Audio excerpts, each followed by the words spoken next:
صلی اللہ علی محمد صلی اللہ علیہ وسلم. اللهم صل على محمد النبي الأمي وعلى آله وسلم تسليما. اعوذ باللہ السمیع العلیم من الشیطان الرجیم. بسم اللہ الرحمن الرحیم والصلاة والسلام علی رسولہ الکریم. السلام علیکم ورحمۃ اللہ وبرکاتہ. آج ہم بخاری شریف کا جو باب پڑھیں گے یہ باب ہے باب خروج فی طلب العلم، کہ علم کی تلاش میں نکلنے کے بیان کے بارے میں. اس باب میں امام بخاری جو مثال لائے ہیں وہ حضرت عبداللہ بن جابر رضی اللہ تعالیٰ عنہ کی ہے کہ جنہوں نے ایک حدیث کے لیے حضرت عبداللہ بن انیس سے حدیث سننے کے لیے 1 مہینے کا سفر کیا تھا. اور اس باب میں حدیث جو لائے ہیں مثال کے طور پہ وہ وہی حدیث ہے جو پچھلے باب میں حضرت موسیٰ علیہ السلام کے بارے میں ہم پڑھ چکے ہیں. اس کو ایک دوسرے طریقے سے اس کو روایت کیا گیا ہے، اور اس میں جو ثابت کیا گیا ہے وہ وہی بات ہے کہ حضرت موسیٰ علیہ السلام نے ایک دین کا علم حاصل کرنے کے لیے سمندر کا سفر بھی کیا. تو کہنا وہ اس باب میں یہ چاہتے ہیں کہ ایک شخص کو علم حاصل کرنے کے لیے نکلنا چاہیے اپنے مقام، اپنے شہر میں اگر کوئی ایسا عالم موجود نہیں ہے یا ایسے مواقع یا مدارس نہیں ہیں کہ جہاں سے وہ دین کا علم حاصل کر سکے، تو اس کو علم دین سیکھنے کے لیے سفر کی صحبتیں بھی اختیار کرنی چاہیے. اور سفر چاہے خشکی کا ہو، سمندر کا یا جس طرح کا بھی ہو، لیکن اس کو علم کی خاطر سفر کرنا چاہیے. اور مثال جو دی ہے یہ حدیث نہیں ہے بلکہ مثال ہے، اور یہ مثال ہے کہ حضرت عبداللہ بن انیس رضی اللہ تعالیٰ عنہ سے حضرت جابر بن عبداللہ رضی اللہ تعالیٰ عنہ کو حدیث پہنچی تھی لیکن براہ راست نہیں پہنچی تھی. تو حضرت جابر بن عبداللہ رضی اللہ تعالیٰ عنہ ایک اونٹ پر سوار ہو گئے اور مدینہ منورہ سے دمشق کی طرف چل پڑے. مدینہ منورہ سے دمشق کا جو فاصلہ ہے یہ تقریباً 1 مہینے کی مسافت تھی ان دنوں میں. تو اس مسافت کو طے کرنے کے بعد جب وہ ان کے گھر پہنچتے ہیں حضرت عبداللہ بن انیس کے، تو انہیں پیغام بھیجا کہ میں جابر آیا ہے اور آپ سے ملاقات کرنا چاہتا ہے. تو حضرت عبداللہ بن انیس باہر آئے اور ان سے پوچھا انہوں نے کہ کیسے آنا ہوا. تو انہوں نے کہا کہ ایک حدیث ہے جو میں نے سنی ہے کہ آپ بیان کرتے ہیں، تو میں اس حدیث کو براہ راست آپ سے سننے کے لیے آیا ہوں تاکہ میری سند جو ہے وہ اس میں مستند ہو جائے کہ بغیر کسی واسطے کہ میں نے آپ سے اور روایت سنی ہے. تو حضرت عبداللہ بن انیس رضی اللہ تعالیٰ عنہ نے وہ حدیث حضرت جابر کو سنائی اور وہ وہاں سے واپس آ گئے. اسی طرح ہم پچھلے ایک باب میں پڑھ چکے ہیں کہ حضرت ابو ایوب انصاری رضی اللہ تعالیٰ عنہ نے مدینہ سے مصر کا سفر اختیار کیا تھا اور حضرت عقبہ بن عامر رضی اللہ تعالیٰ عنہ سے حدیث سنی تھی. تو اس طرح سے صحابہ کرام رضوان اللہ مجمعین نے اور ان کے بعد تابعین کرام نے اور امام بخاری کے بارے میں بھی ہم نے پڑھا کہ طویل سفر کیے تھے، اور سارے سفر جو تھے وہ علم کی خاطر تھے کہ علم اور علم دین اللہ تعالیٰ کی بہت بڑی نعمت ہے، اور اس نعمت کو حاصل کرنے کی خاطر انسان جتنی مشقت اور تکلیف برداشت کرے اتنا ہی اس کے لیے اچھا ہے کہ اللہ تعالیٰ کی اس عظیم نعمت کو وہ پائے اور اس کے ذریعے اپنی زندگی بھی سنوارے اور دوسرے لوگوں کی زندگیوں کو بھی سنوارنے کی کوشش کرے. تو سفر آج بھی کیے جاتے ہیں چائنا، یورپ اور امریکہ اور دنیا کے مختلف حصوں کے، لیکن یہ زیادہ تر اسفار جو ہیں وہ دنیوی علوم کی خاطر ہیں. دنیوی علوم کے لیے سفر کرنا بھی منع نہیں ہے، یہ بھی کریں، لیکن یہ جزوی علم ہے اور اصل علم جو ہے وہ علم دین ہے. تو دین کی خاطر ہم کتنے سفر کرتے ہیں یا کتنی مشقت کرتے ہیں، اس کی جو کیفیت ہے عامت الناس کی وہ ہمارے سامنے ہے کہ ایک شہر کے اندر بھی اگر درس ہوتا ہے، کوئی مدرسہ ہے، درس کا حلقہ ہے، دین سکھایا جاتا ہے، تو اس میں کتنی شرکت ہوتی ہے اور کتنے لوگ ذوق اور شوق کا مظاہرہ کرتے ہیں. ورکشاپس ہوتی ہیں، دینی تربیت گاہیں ہوتی ہیں، لیکن ان میں شرکت کے لیے معذرت کی جاتی ہے اور مشکل سمجھا جاتا ہے. لیکن جو دنیوی سفر ہیں یہ دور دور تک کے کیے جاتے ہیں. ہم اپنے ڈاکٹرز کے طبقے میں دیکھتے ہیں کہ ورکشاپس ہوتی ہیں جو ڈاکٹری علوم پہ مشتمل ہوتی ہیں. اس کے لیے ڈاکٹر حضرات 3 دن اور 4 دن کے لیے بھی مختلف ممالک میں بھی جاتے ہیں، دوسرے شہروں میں جاتے ہیں، جا کے ٹھہرتے ہیں. لیکن اگر دعوت دی جائے کہ علم دین کے لیے آئیں اور اس کو سیکھیں تو اس کے لیے یہ کہا جاتا ہے کہ ہمارے پاس وقت نہیں ہے. لیکن صحابہ کرام رضوان اللہ مجمعین نے جو محنتیں کی اور علماء دین نے جو محنتیں کی وہ ہمارے سامنے ہیں کہ تاکہ وہ اپنے علم اور ایمان کو بڑھا سکیں. اور خود نبی کریم صلی اللہ علیہ وسلم کو اللہ تعالیٰ نے معراج کا سفر کرایا جو بہت طویل سفر تھا کہ وہ عین الیقین بھی حاصل کریں اور اپنا علم جو ہے اس کو بھی بڑھائیں۔ مولانا مودودی رحمۃ اللہ علیہ نے پورے ارض القرآن کا سفر کیا، یعنی قرآن پاک کے اندر جن جن جگہوں کا ذکر ہے، جیسے اس میں یہ موسیٰ علیہ السلام کا واقعہ ہے تو وہ سوڈان گئے اس کے لیے، اور اس مجمع البحرین کو دیکھا کہ جہاں پہ موسیٰ علیہ السلام اور خضر کی ملاقات ہوئی تھی۔ قوم عاد، قوم سمود اور قوم لوط اور دیگر اقوام جن پہ اللہ کے عذاب آئے، ان اقوام کے ممالک میں گئے اور ان جگہوں کو دیکھا، اور اسی طرح سے جو عرب کے دیگر علاقے ہیں جن کا قرآن پاک کے اندر ذکر ہے، ان تمام جگہوں کا سفر کیا تاکہ انہیں صحیح علم، ان کا علم جو ہے وہ مضبوط ہو اور ایمان بھی مضبوط ہو۔ اور پھر اس کے بعد انہوں نے قرآن پاک کے اندر جو چیزیں لکھی اس علم کی بنا پہ بھی، اور خصوصی طور پہ ایک کتاب لکھی جسے سفر نامہ ارض القرآن کے نام سے انہوں نے مرتب کیا، اور اس کے اندر تصاویر بھی ڈالی اور جو چیز انہوں نے جو علم حاصل کیا تھا اس کو بھی ڈالا۔ تو مقصد یہ ہے اس باب کے ذریعے کہ ہم دینی علم کے حصول کے لیے سفر کریں۔ اور یہاں پہ امام بخاری رحمۃ اللہ علیہ حدیث جو لائے ہیں، حدیث نمبر 78،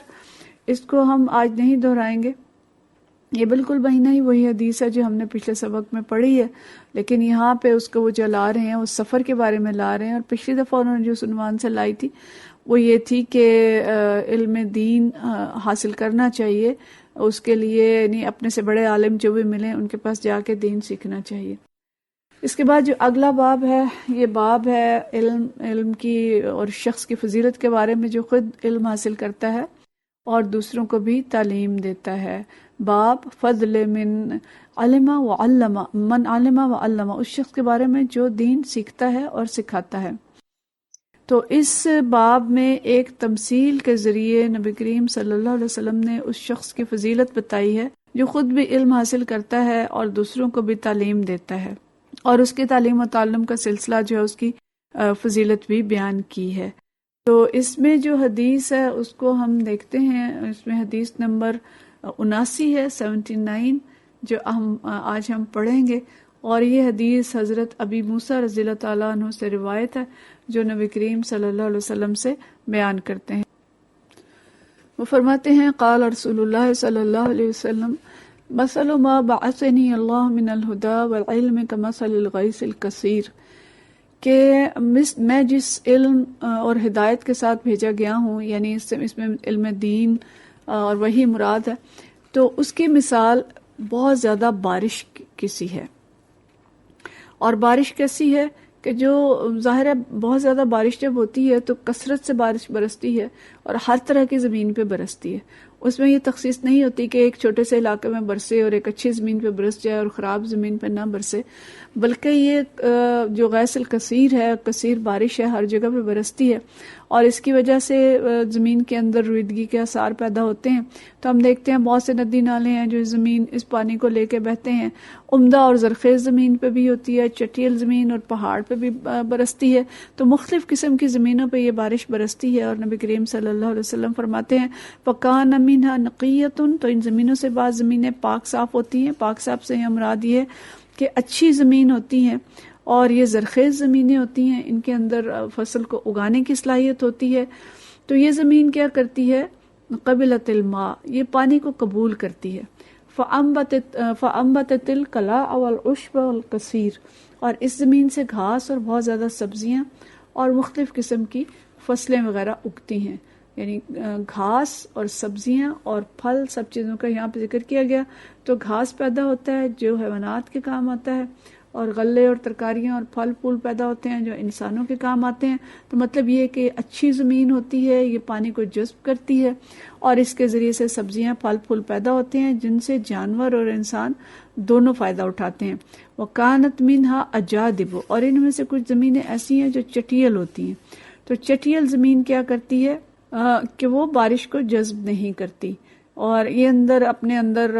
نہ جذب کرتی ہیں اور نہ ان سے کوئی پھل پھول اور سبزیاں اگتی ہیں۔ پھر لیکن وہ زمین کیا کرتی ہے کہ وہ پانی کو جمع کر لیتی ہے، جیسے ہم جھیل دیکھتے ہیں یا جوہر ہوتے ہیں یا مختلف قسم کے تالاب ہوتے ہیں کہ جو پانی کو پانی اپنے اندر جمع کر لیتے ہیں، ان سے پھل پھول تو نہیں اگتے، لیکن فائدہ کیا ہوتا ہے؟ فَشَرِبُوا وَسَقَوْا وَزَرَعُوا، کہ لوگ اس پانی کو پیتے ہیں اور اس سے اپنے جو حیوانات ہیں ان کو پانی پلاتے ہیں۔ تو ان کے اندر خوبی یہ ہے کہ یہ بے شک خود تو جذب نہیں کر سکتی، لیکن تالاب اور جو جھیلیں بن کے ان کو محفوظ کر کے اور دوسرے لوگ جو ہیں وہ اس پانی سے فائدہ اٹھاتے ہیں۔ تو اس طرح سے یہ چٹیل زمین جو تھی اس نے کیا کیا، وہ اصابت منہا طائفۃ اخری انما ہی قیعان لا تمسک ماء ولا تنبت کلا، تو ایک اور قسم کی زمین جو ہے اس کو پانی پہنچا، اور یہ چٹیل زمین تھی کہ ان کے اندر یہ صلاحیت بھی نہیں تھی کہ وہ پانی کو روک لیں اور گھاس اگائیں، اور نہ صلاحیت یہ تھی کہ ان سے گھاس اور سبزیاں اگیں، یعنی ایک تیسری قسم کی زمین کا ذکر ہے۔ اور یہ زمین کیا ہے کہ جیسے پہاڑ کی چوٹی ہے یا ایسا علاقہ ہے جو بالکل اونچا ہے اور اس پہ پانی اگر بارش کا پانی پڑتا ہے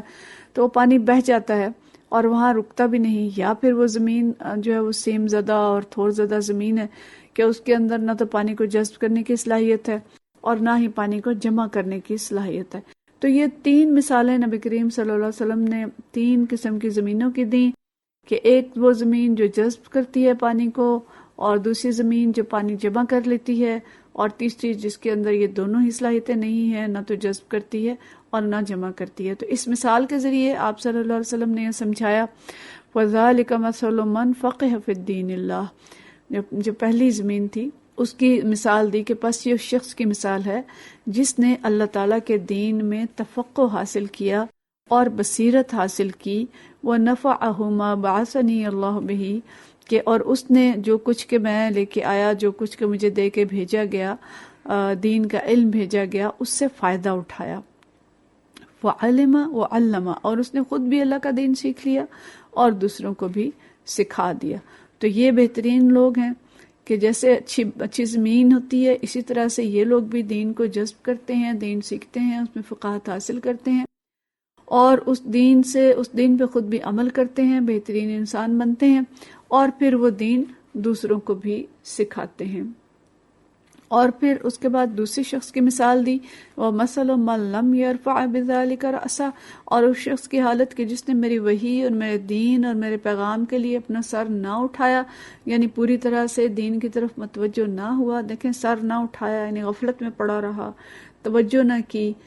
جیسے ہم درس کے اندر دیکھتے ہیں کہ درس ہو رہا ہوتا ہے یا ایک شخص عالم دین جو ہے وہ دین بیان کر رہا ہے اور کچھ لوگ سر ڈالے سو رہے ہوتے ہیں اور بالکل توجہ نہیں کر رہے ہوتے، اور کچھ دوسرے ہوتے ہیں کہ جن کی آنکھوں سے آنسو بہ رہے ہوتے ہیں، تو دونوں طرح کے لوگ ایک ہی حلقے میں موجود ہوتے ہیں۔ تو دوسرے شخص کے لیے فرمایا کہ وہ شخص جس نے سر نہ اٹھایا، وَلَمْ يَقْبَلْ هُدَى اللَّهِ، اور اللہ کی اس ہدایت کو قبول نہ کیا، هُدَى اللَّهِ الَّذِي أُرْسِلْتُ بِهِ، جس کے ساتھ میں بھیجا گیا ہوں۔ تو اس طرح سے نبی کریم صلی اللہ علیہ وسلم نے زمین کی مثال تو تین طرح سے دی، لیکن انسانوں کی مثال دو طرح سے دی، کہ انسان یا تو ایسے ہیں کہ جو قرآن و حدیث اور علم دین کو جذب کرتے ہیں، سیکھتے ہیں، خود بھی سیکھتے ہیں اور دوسروں کو بھی تعلیم دیتے ہیں، تو ان کی فضیلت بہت زیادہ ہے اور یہ بہت اچھے لوگ ہیں، اور یہ پوری دنیا کے لیے نافع ہیں، پوری دنیا کو یہ فائدہ پہنچاتے ہیں۔ اور ہم دیکھتے ہیں کہ قرآن و حدیث، علم دین، درس، تبلیغ، جو کچھ بھی اس کا ہم ٹرم یوز کریں اس کے لیے، اس کا اثر ہر قلب پہ بھی مختلف ہوتا ہے اور ہر انسان پہ بھی مختلف ہوتا ہے،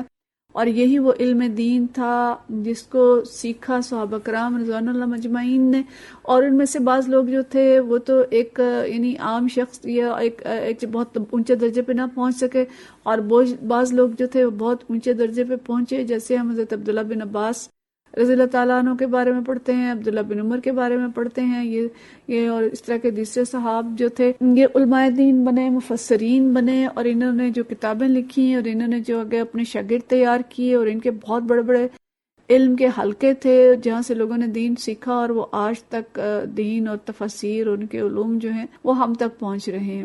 بہت سے دیگر صحابہ کرام رضوان اللہ مجمعین بھی اس کے اندر موجود ہیں۔ اسی طرح جو تابعین اور بعد کے علماء ہیں، اس میں ہم ائمہ کرام جو چاروں ائمہ ہیں ان کے نام ہم پڑھتے ہیں، بہت بڑے پائے کے تمام عالم بنے تھے۔ امام ابو حنیفہ رضی اللہ تعالیٰ عنہ کا خاص طور پہ جو ہمارے علاقے میں بہت زیادہ اثر و رسوخ بھی ہے، اور امام ابو حنیفہ نے بہت زیادہ علم حاصل کیا اور بے شمار ان کے شاگرد تھے.